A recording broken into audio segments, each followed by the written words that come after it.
আজি আপোনালোকলৈ লৈ আহিছোঁ ঔটেঙা তলৰ ভূত। আপোনালোকৰ মাজত যদি সঁচা কাহিনী আছে তেতিয়াহ'লে আমালৈ প্ৰেৰণ কৰিব পাৰিব bhutorkotha@gmail.com-ত। কাহিনীটো আগতে ক'তো প্ৰচাৰ নোহোৱা তেনেকুৱা কাহিনী থাকিলে আপোনালোকে পঠাই দিব। এতিয়া আমি মূল কাহিনীলৈ যাওঁ। কাহিনীটো যিজনে পঠাইছে তেখেতে নাম আৰু পৰিচয় দাঙি ধৰিবলৈ মানা কৰিছে। তেখেতৰ ভাষাৰেই আমি কৈ গৈছোঁ। ঘটনাটো ঘটিছিল 2006 চনৰ কোনোবা এটা মাহত। দিনবোৰ আছিল ঠাণ্ডা দিন। বন্ধুৰ বাৰীত ভাত খাবলৈ নিমন্ত্ৰণ কৰিছিল। নিমন্ত্ৰণ ৰক্ষা কৰি মই ভাত খাবলৈ গ'লোঁ।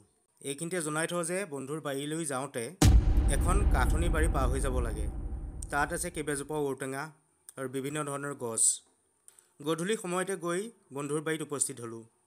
নানা ধৰণৰ কথা পাতিলোঁ, হাঁহি ধেমালি ফূৰ্তি কৰিলোঁ। ভাত খাওঁতে প্ৰায় ৰাতি 10টা বাজিলে। ভাত পানী খাই কথা বতৰা পাতি বিদায় লওঁতে প্ৰায় 11টা বাজি গৈছে।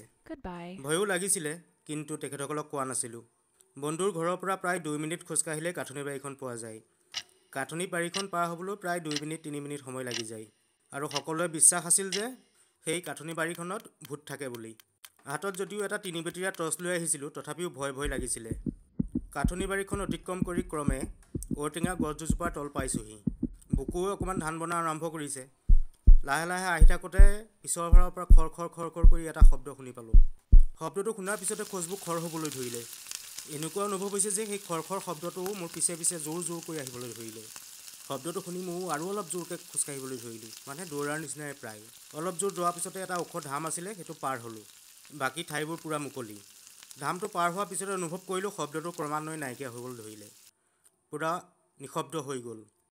কিন্তু মনত কৌতূহলটো থাকি গ'ল। কি আছিলে সেইটো? বুকুত অলপ সাহস গোটাই উভতি গৈ কিনো বস্তু আছিলে চাবলৈ মন কৰিলোঁ। ভবামতেই কাম, উভতি গ'লোঁ টৰ্চ লাইটটো হাতত লৈ। গৈ ঔটেঙা গুৰি পালোঁগৈ। য'ৰ পৰা শব্দটো আৰম্ভ হৈছিলে, টৰ্চ লাইটটো ইফালে সিফালে মাৰি চাবলৈ ধৰিলোঁ। প্ৰকৃততে বস্তুটো কি আছিলে? তলত দেখিছোঁ ঔটেঙা গছৰ শুকান পাত পৰি আছে, বাকী একোৱেই নাই। অলপ ভয় লাগিছিলে, তথাপিও সন্দেহটো মাৰিবৰ কাৰণে চাই গৈ আছোঁ। আহি যিখিনিত শব্দটো নাইকিয়া হৈছিলে সেইখিনি পালোঁহি। হঠাতেই দেখি গ'লোঁ মোৰ পিছত দৌৰি অহা সেই বস্তুটো। আপোনালোকে জানিলে আচৰিত হ'ব যে সেই বস্তুটো আছিল এটা ঔটেঙা, এটা পকা ঔটেঙা। ঔটেঙা গছৰ গুৰিৰ পৰা মাটিটো এঢলীয়া আছিল, সেইবাবে পকৰে আহি আছিল।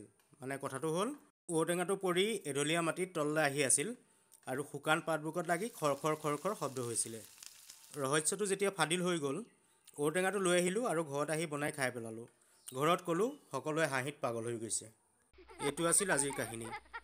প্ৰতিটো দেওবাৰে আপোনালোকে এনেকুৱা কাহিনী শুনিবৰ বাবে চেনেলটো ছাবস্ক্ৰাইব কৰিব, শ্বেয়াৰ কৰিব, কমেণ্ট লাইক কৰিব, আগুৱাই যাবলৈ সক্ষম হ'ম।